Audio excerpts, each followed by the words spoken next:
What's up, guys? This is Seville with another WWE Elite Collection action figure review. Today, I'm going to be talking about the Undertaker from this year's WrestleMania series. While this series, as well as other Elite waves, have been available online for several weeks now, they're just now starting to pop up in some local stores. So, if you can give me just a few more seconds, I'll have the Undertaker out of its package.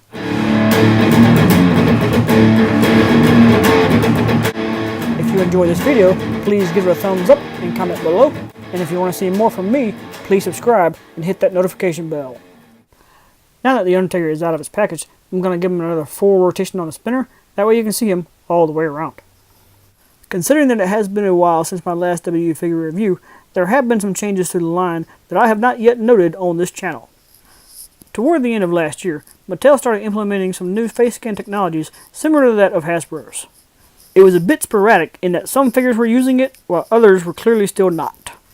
And then, after Elite 62, the art print display stands were forgone entirely, making way for additional accessories such as swappable hands, and fully marketing the new True Effects technology. That strategy continues into Elite 64, as well as the WrestleMania series that is the prime subject of this video. And now, let's take a closer look at this head sculpt. You can definitely tell this is a much more accurate depiction of The Undertaker, with just a much better shape and structure to the sculpt, making for huge improvements.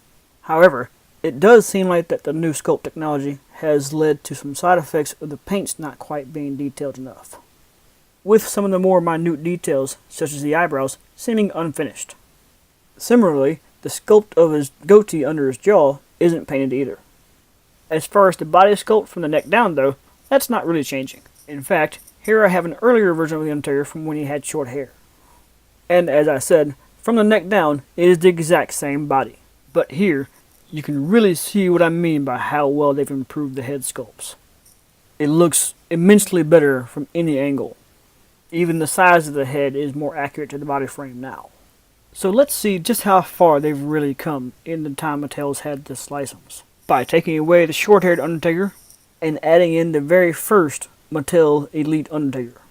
The first one practically looks like a cartoon compared to the new one. While the bodies still haven't really changed that much over the 9 years Mattel's had the license, the heads obviously have. Another good example of this is Kane. Even more so when you focus on just the first Elite Kane and the more recent one in Wave 63. Once again, the side profile and just the general shape of the head is much better than it was before. But of course, I do prefer Kane when he's wearing a mask. So I do hope that one day they go back and make another new one with the mask as being part of the sculpt.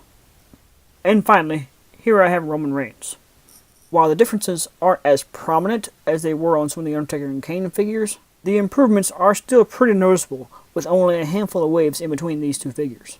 As of recording this, there is a newer Roman figure with the red symbol in the vest, but I haven't quite got my hands on it yet. I am curious to see if it's any better than the one here in the gold. For now though, let's get back to the Undertaker to finish this review. I will go ahead and run through the articulation real quick, just in case there's anybody new to this line. The head does turn side to side, and has a little bit of up and down movement, with the hair being a little bit of a hindrance. The shoulders do spin all the way around, as well as move outward, and the biceps have full rotation. The elbows only have the one joint that fold to a 90-degree angle. The wrists have full rotation, and are on a hinge for up and down movement. The ab crunch does lean back a little bit, as well as leaning forward pretty well, and the waist does have full rotation. The hips do spread out sideways really far, and kick forward pretty far as well. There is rotation in the thighs, and the double knees do crunch up really nicely. And finally, the ankles do have a pivot motion, but the sculpt of the pants do kind of get in the way. So with all that said, it's time to run through my guidelines for a complete and fair review. As stated, only the head is new, so I can't really give it the point for being a new sculpt. However, it does still have a lot of detail and is accurate to the character.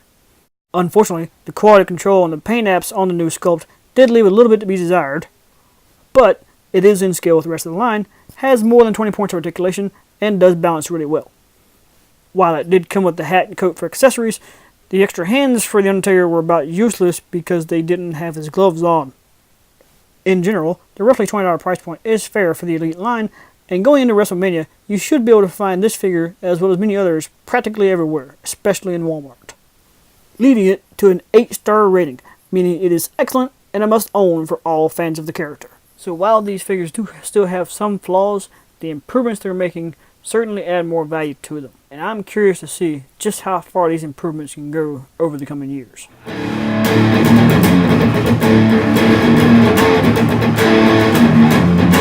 Thank you guys for watching, and if you like this video, Get over here!